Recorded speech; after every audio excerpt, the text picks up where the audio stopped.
Welcome to the Know, I'm Ashley Jenkins. We are 1 month into the life cycle of the Nintendo Switch, and it's off to a really solid start sales-wise, but it might be facing some more bad publicity thanks to a viral Reddit post.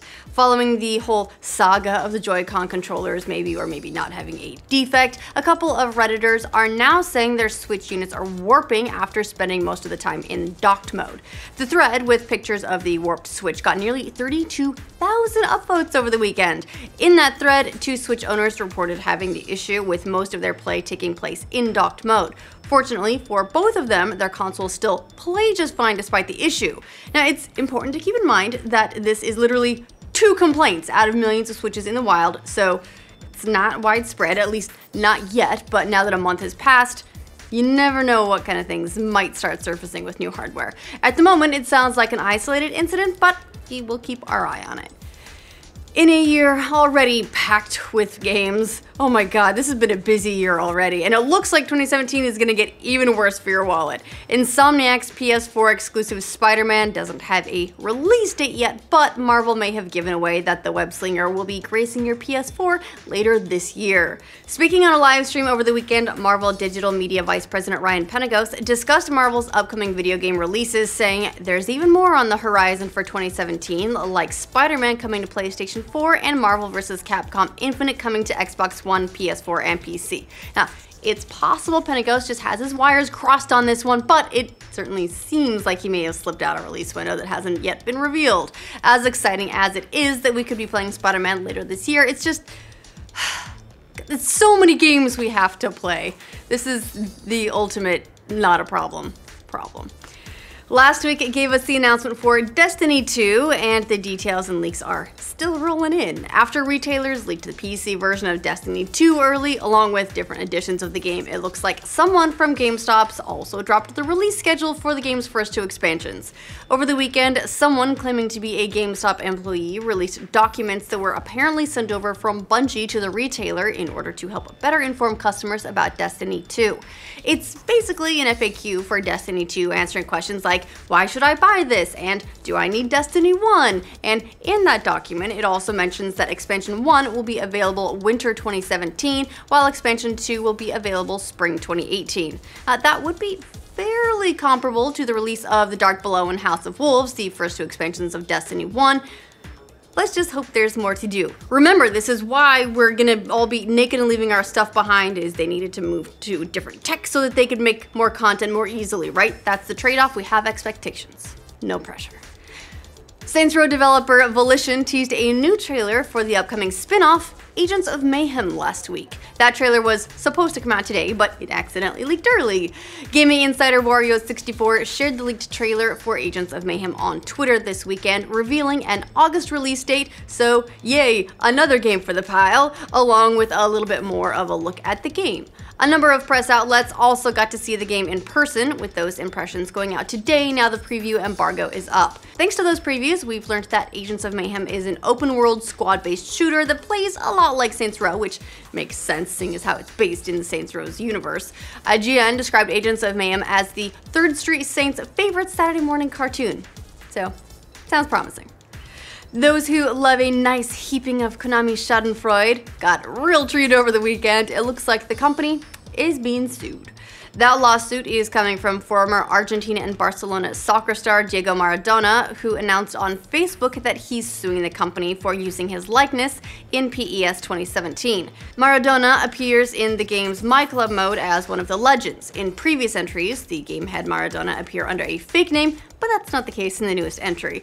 On Facebook, Maradona wrote, "My lawyer, Matias Morla, will initiate the corresponding legal actions. I hope this is not another scam."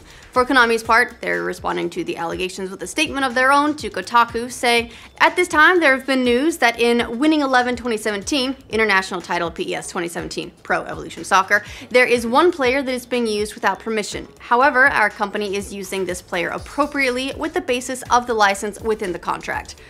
I don't know, bro. I'm no lawyer, but sounds like he thinks you don't have permission, so we'll see how that all shakes out.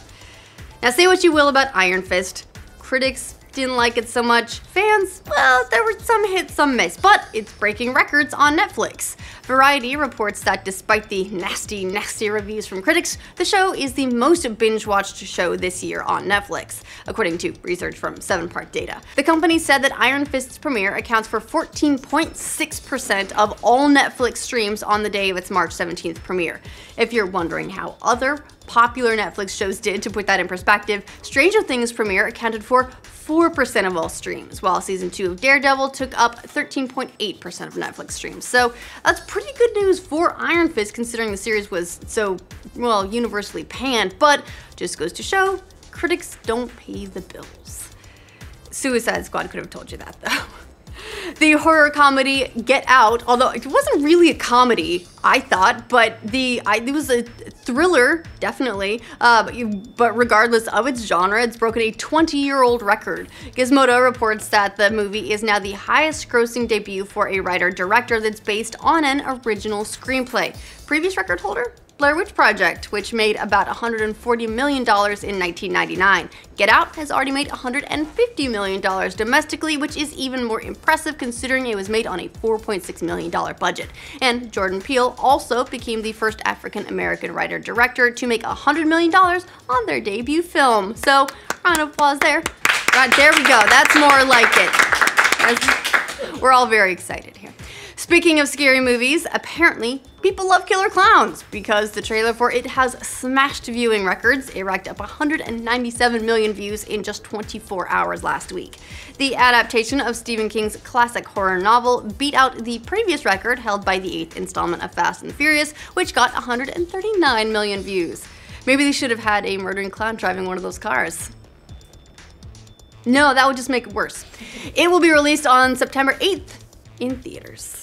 Now, in other box office news, it looks like Ghost in the Shell is, well, not doing so good in the States.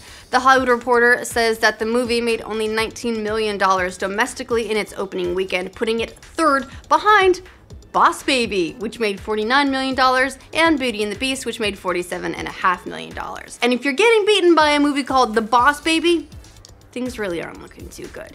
Ghost in the Shell, which is kind of a remake of the 1995 anime movie, but then also pulls in a bunch of stuff from the series, but then also throws a bunch of it out and kind of does its own thing, got bad reviews and was criticized by some who said an Asian actress should have been cast in the lead instead of Scarlett Johansson.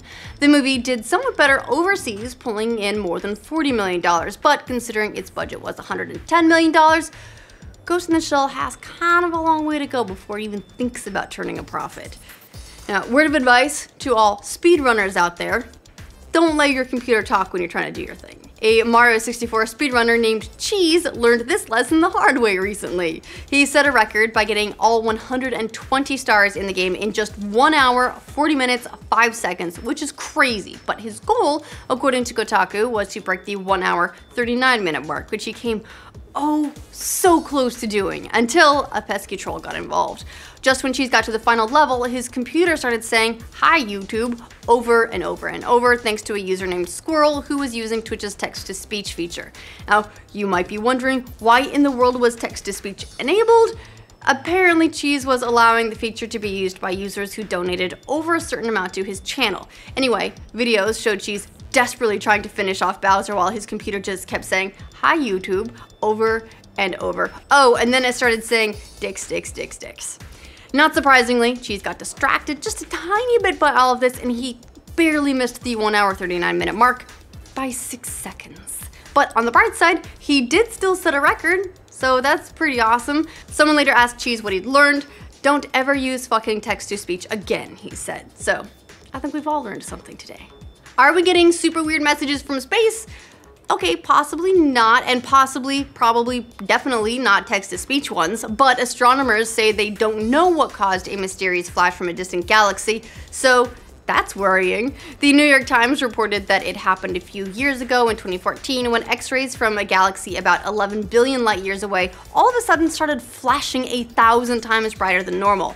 Scientists think that the X-rays are the afterglow from a gamma ray burst, which is caused by the collapse of a massive star into a black hole, or the collision of some neutron stars, or, you know, it could just be like a massive interstellar war that we have no clue is happening out there.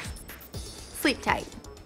That's all the news we have for you guys today. Let us know what you think of all the stories in the comments down below. And to make sure you get news from every corner of the internet, like this video. And if you're new, subscribe to the know. At this time, there have been news that oh boy, okay.